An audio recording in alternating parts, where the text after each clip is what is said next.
दोस्तों स्वागत है आपका हमारे चैनल नॉलेज नेटवर्क में, जहां हम सिर्फ आपके लिए हर दिन लेकर आते हैं देश और दुनिया की 10 बड़ी और काम की खबरें। लेकिन शुरू करने से पहले आप वीडियो को एक छोटा सा लाइक जरूर कर दें। दोस्तों, कोरोना काल में भारत को अमेरिका के बीच साइन हुई घातक हथियारों की डील, आपको बता दें चीन, पाकिस्तान समेत नेपाल की उड़ गई से नींद। इसके अलावा भी दोस्तों आज आपके लिए 10 बहुत बड़ी बातें निकल कर आई है, 10 बहुत बड़ी खबरें निकल कर आई हैं। बस आप वीडियो को देखते रहिए। साथ ही जानिए दोस्तों, मुस्लिम पर्सनल लॉ बोर्ड ने दी खुली धमकी, मोदी के जाते ही दोबारा तोड़ देंगे अयोध्या से राम मंदिर। दोस्तों ये बड़ी खबर तो जरूर देखिएगा। वहीं नेपाल के बाद पाकिस्तान ने पास किया विवादित नक्शा, भारत के इन राज्यों को बताया अपना हिस्सा। इस खबर को भी जरूर देखिएगा दोस्तों। अब जानिए ये खबर सुनकर कांप गया चाइना, लद्दाख के बाद हिंद महासागर में घिर गया चीन। भारत और अमेरिकी नौसेना ने युद्धपोतों की तैनाती, इस बड़ी खबर को जरूर देखिएगा दोस्तों। अगली बड़ी खबर की बात कर लें तो राम मंदिर का निर्माण शुरू होते ही हिली पाकिस्तान की नींव, दिया बेतुका बयान। इस बड़ी खबर को जरूर देखें दोस्तों। और वहीं सरकार की बहुत बड़ी पहल, आज के बाद बिजली का बिल आएगा सिर्फ 100 रुपए। जान लीजिए आपको क्या करना होगा। इस काम की खबर को भी देखिएगा दोस्तों। वहीं चीनी मोबाइल वाले हो जाएं सावधान, सरकार ने बैन किया चीनी कंपनी Xiaomi का ब्राउजर ऐप। Xiaomi कंपनी पर भी लग सकता है प्रतिबंध। दोस्तों ये बड़ी खबर तो जरूर देखिएगा। अगली बड़ी खबर की बात कर ले तो भारत से बात करने के लिए गड़गड़ाने लगा नेपाल, भारत को बताया सबसे अच्छा पड़ोसी। इस खबर को देखने के लिए वीडियो को देखते रहिए दोस्तों। इसके अलावा भी आज पूरे देश से बेहद बड़ी और महत्वपूर्ण खबरें निकल कर आ रही है। चलिए फटाफट से ले चलते हैं आपको आज की सबसे पहली बड़ी खबर की तरफ। लेकिन उससे पहले इस वीडियो को बनाने में मुझे बहुत मेहनत लगती है और इस मेहनत के लिए वीडियो को आप पूरा जरूर देखें और वीडियो को एक लाइक भी कर दें। चलिए सबसे पहले आपको एक बार चीनी बीमारी से संक्रमित लोगों का आंकड़ा बता देते हैं। पिछले 24 घंटे में कोरोना के 52,509 नए मामले सामने आए हैं, जिसके बाद अब देश में 19,08,254 केसेस हो गए हैं। वहीं अब मरने वालों की संख्या 39,795 हो चुकी है, जो कि एक बेहद दुखद बात है।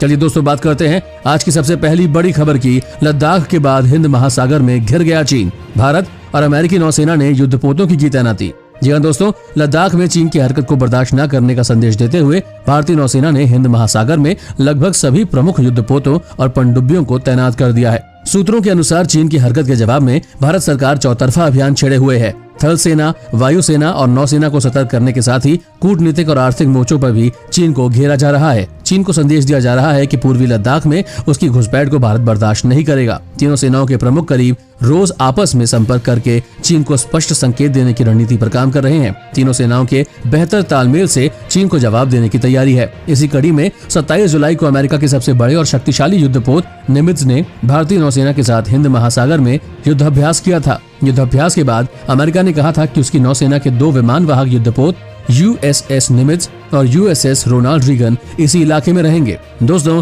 नौसेना की ताजा तैनाती के आशय को चीन भी समझ गया है और अब वो ज्यादा सतर्क हो गया है। लेकिन चीन की तरफ से अभी कोई नई तैनाती नजर नहीं आई है। सूत्रों के अनुसार ऐसा इसलिए भी हो सकता है क्योंकि चीन की नौसेना इस समय दक्षिण चीनी सागर में फंसी हुई है, जहां पर अमेरिका और जापान ने अपने विमान वाहक युद्धपोत भेजकर पारा एकदम से बढ़ा रखा है। अमेरिका का साफ कहना है कि अब वो चीन की विस्तारवादी नीति को परवान नहीं चढ़ने देगा और चीन से लड़ने वाले देशों को पूरा समर्थन देगा। दोस्तों भारत के विमान वाहक युद्धपोत का क्या नाम है, कमेंट में जरूर बताएं। और अब जानिए, मुस्लिम पर्सनल लॉ बोर्ड ने दी खुली धमकी, मौका मिलते ही दोबारा हटा देंगे अयोध्या से राम मंदिर। दोस्तों अयोध्या में राम जन्मभूमि पूजन हो चुका है, जिसके बाद all India Muslim personal law board ने खुली धमकी दी है। मुस्लिम लॉ बोर्ड का कहना है कि मुस्लिम मायूस ना हो, मौका मिलते ही दोबारा हटा देंगे अयोध्या से राम मंदिर। वहां बाबरी मस्जिद थी, है और रहेगी। इस धमकी की बात साफ है कि मुस्लिम पर्सनल लॉ बोर्ड न केवल राम मंदिर को हटाने की धमकी दे रहा है, बल्कि सुप्रीम कोर्ट के खिलाफ एक नफरत का माहौल बनाने की तैयारी कर रहा है, क्योंकि सुप्रीम कोर्ट के फैसले के बाद ही अयोध्या में राम मंदिर का निर्माण हो रहा है। All India Muslim personal law board ने अपने ऑफिशियल ट्विटर हैंडल से ट्वीट किया, बाबरी मस्जिद थी और हमेशा मस्जिद ही रहेगी। हागिया सोफिया इसका एक बड़ा उदाहरण है। अन्यायपूर्ण, दमनकारी, शर्मनाक और बहुसंख्यक तुष्टीकरण निर्णय द्वारा जमीन पर पुनर्निर्माण, इसे बदला नहीं सकता। दुखी होने की जरूरत नहीं है, कोई स्थिति हमेशा के लिए नहीं रहती है। गौरतलब है कि 5 अगस्त को प्रधानमंत्री नरेंद्र मोदी ने श्री राम जन्मभूमि में पूजन किया था, जिसके बाद मंदिर निर्माण शुरू होगा। लेकिन all India Muslim personal law board ने एक बार फिर सुप्रीम कोर्ट के फैसले पर सवाल उठाया है, जैसा पहले उठाया था। खैर अब भौंकने से कुछ नहीं होगा। दोस्तों क्या भारत से मुस्लिम पर्सनल लॉ बोर्ड को हमेशा के लिए बंद कर देना चाहिए, कमेंट में बताएं। दोस्तों अगर आज हम आपसे ऐसा पूछें कि आप अपने पैसों को कैसे रखते हो, तो आप बोलोगे कि हम कैश में रखते हैं, या हम अपने पैसे को कहीं भी इन्वेस्ट करने से डरते हैं क्योंकि आप प्रोफेशनल नहीं हैं। आज के टाइम में आप बजट कैसे मैनेज करते हो? तो दोस्तों आज हम आपसे ऐसा ही कुछ शेयर करने वाले हैं कि कहां आप अपने पैसे इन्वेस्ट करके अच्छा कमा सकते हैं। जी हां, उस ऐप का नाम है बनानी ऐप। आप किसी भी प्रोफेशन से हो, आप इस ऐप को यूज कर सकते हैं और कंप्यूटर की भी रिक्वायरमेंट नहीं है। ये बहुत ही आसान प्लेटफॉर्म है। यहाँ हार से ज्यादा जीत के चांसेस होते हैं। देखिए कैसे ये ऊपर जाता ग्राफ आपको जिता सकता है बस थोड़े समय में, और इसको अभी लॉगिन करने पर आपको मिलेंगे 5,000 रुपए ट्रेडिंग करने के लिए। तो देरी किस बात की, डाउनलोड कीजिए और अभी से अपनी इनकम शुरू कीजिए। लिंक डिस्क्रिप्शन बॉक्स में है। और अब जानिए, नेपाल के बाद पाकिस्तान ने पास किया विवादित नक्शा, भारत के इन राज्यों को बताया अपना हिस्सा। दोस्तों, नेपाल की राह पर पाकिस्तान भी चल पड़ा है। इस मौके पर इमरान खान ने आगे कहा कि भारत ने पिछले साल 5 अगस्त को कश्मीर में जो गैर कानूनी कदम उठाया था, ये राजनीतिक नक्शा उसको नकारता है। इमरान खान ने कहा कि अब से पाकिस्तान के स्कूल, कॉलेज और सभी दफ्तरों में पाकिस्तान का वही आधिकारिक नक्शा होगा जिसे मंगलवार को पाकिस्तानी कैबिनेट ने मंजूर किया है। बता दें कि भारत ने पाकिस्तान के इस नए राजनीतिक नक्शे को खारिज करते हुए कहा है कि न तो इसकी कोई कानूनी वैधता है और न ही अंतर्राष्ट्रीय स्तर पर इसको कोई पूछता है। भारतीय विदेश मंत्रालय ने एक बयान जारी करके कहा, हमने पाकिस्तान के तथाकथित राजनीतिक नक्शे को देखा है जिसे प्रधानमंत्री इमरान खान ने जारी किया है। ये भारतीय राज्य गुजरात और हमारे केंद्र शासित प्रदेशों जम्मू कश्मीर और लद्दाख के क्षेत्र में आधारहीन दावेदारी है, जो कि एक मूर्खता में उठाया गया कदम है। इन हास्यास्पद दावों की न तो कोई कानूनी वैधता है और न ही अंतर्राष्ट्रीय विश्वसनीयता। सच्चाई तो यह है कि पाकिस्तान की ये नई कोशिश केवल सीमा पर आतंकवाद, क्षेत्र विस्तार और कश्मीर पर कब्जे के जुनून की हकीकत की पुष्टि करता है। पाक विदेश मंत्री कुरैशी ने कहा कि पाकिस्तान का ये नया राजनीतिक नक्शा भारत को और कश्मीर को स्पष्ट संदेश देता है कि पाकिस्तान की कौम कल भी कश्मीरियों के साथ थी और आज भी साथ है। दोस्तों, क्या भारत को भी नया नक्शा बनाकर पूरे पाकिस्तान और नेपाल को हिंदुस्तान का हिस्सा दिखा देना चाहिए या नहीं?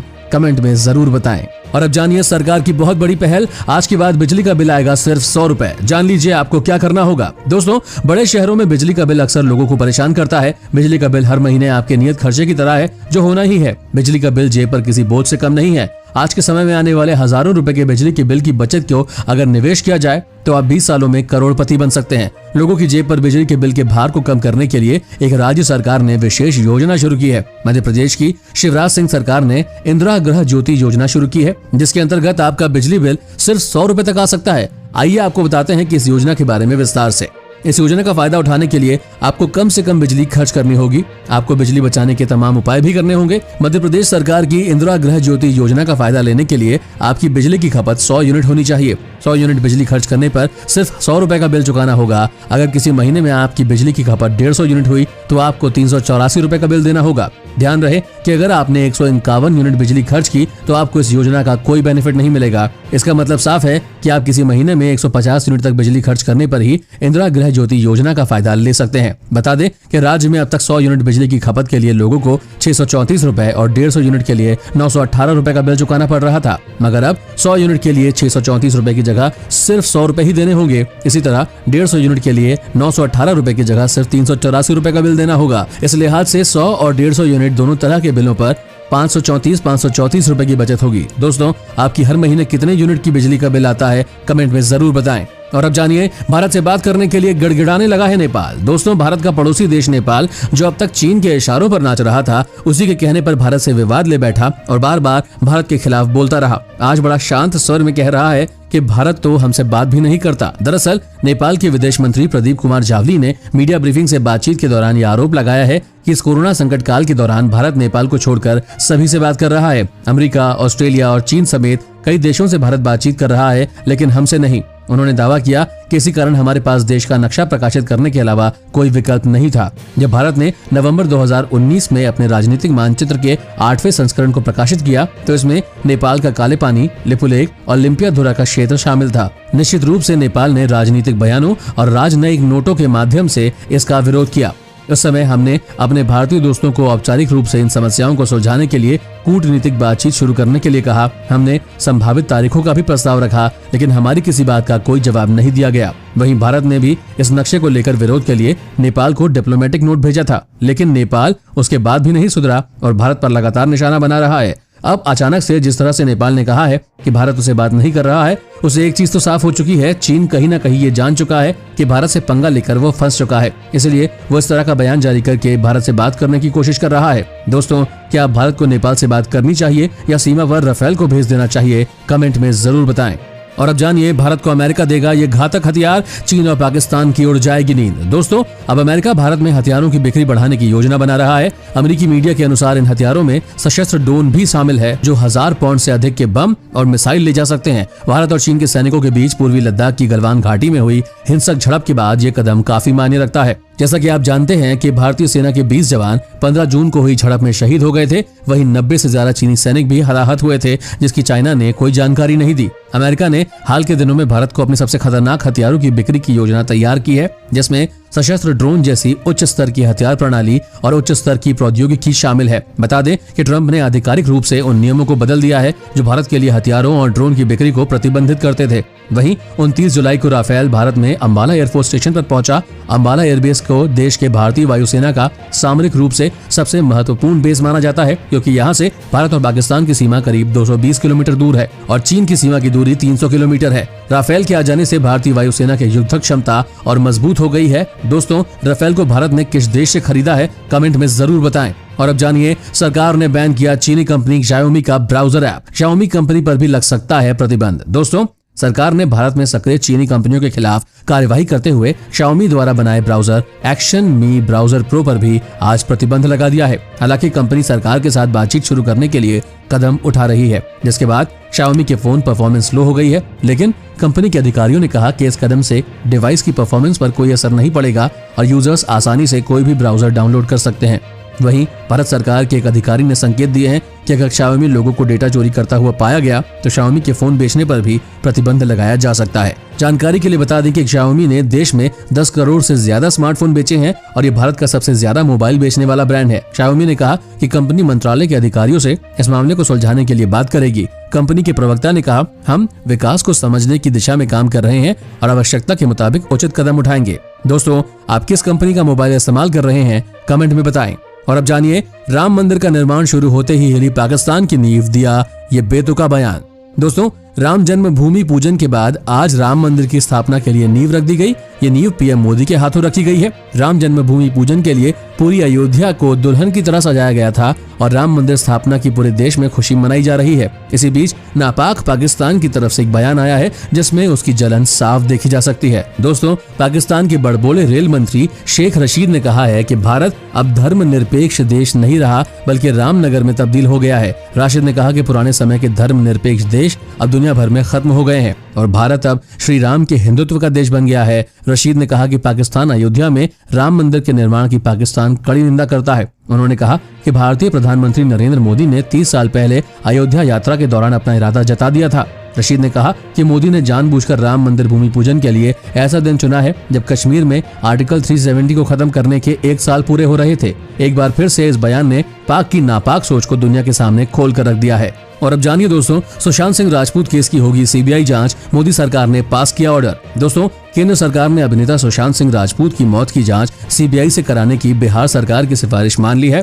सॉलिसिटर जनरल तुषार मेहता ने ये जानकारी सुप्रीम कोर्ट को दी है। पिछले दिनों सुशांत सिंह के पिता के सिंह ने पटना पुलिस में रिया चक्रवर्ती के खिलाफ एफआईआर दर्ज की थी। सुशांत सिंह राजपूत के पिता ने रिया चक्रवर्ती के खिलाफ एफआईआर में पैसा ऐंठने और आत्महत्या के लिए उकसाने की बात कही है। सुशांत सिंह राजपूत 14 जून को अपने मुंबई स्थित घर पर मृत पाए गए थे। मुंबई पुलिस इस मामले को आत्महत्या मानकर जांच कर रही है। मुंबई पुलिस ने इस मामले में रिया चक्रवर्ती समेत हिंदी फिल्म इंडस्ट्री की कई नामचीन हस्तियों से पूछताछ की है। इनमें महेश भट्ट से लेकर संजय लीला भंसाली तक शामिल है। एक दिन पहले ही बिहार सरकार ने अभिनेता सुशांत सिंह राजपूत मामले की जांच सीबीआई को सौंपने की सिफारिश की थी। हालांकि महाराष्ट्र सरकार पहले ही सीबीआई से जांच कराने की मांग को ठुकरा चुकी है। सुप्रीम कोर्ट के जस्टिस रॉय ने कहा, एक प्रतिभाशाली अभिनेता की दुर्भाग्यपूर्ण परिस्थिति में मौत हो गई। कोर्ट इस मामले में महाराष्ट्र सरकार का पक्ष जानना चाहती है। वहीं सुशांत सिंह राजपूत की मौत की जांच को लेकर मुंबई पुलिस और बिहार पुलिस में जमकर तकरार चल रही है। दोनों एक दूसरे पर आरोप लगा रहे हैं। दोस्तों, आपने सुशांत सिंह राजपूत की कौन सी मूवी देखी है, कमेंट में जरूर बताएं। दोस्तों, आज की खबरों में बस इतना ही। आपका इस वीडियो को यहाँ तक देखने के लिए तहे दिल से धन्यवाद। अगर आपको ऐसे ही डेली न्यूज देखना पसंद है तो आप हमें कमेंट करके जरूर बताएं और साथ ही वीडियो पसंद आई हो तो वीडियो को एक लाइक भी कर दें। और साथ ही अगर आप ये खबरें रोज अपने मोबाइल फोन पर देखना चाहते हैं तो नीचे दिए लाल बटन को दबाकर इस चैनल को सब्सक्राइब करें और साथ ही साइड में दिए गए घंटी के बटन को दबाकर ऑल पर क्लिक कर दें। धन्यवाद।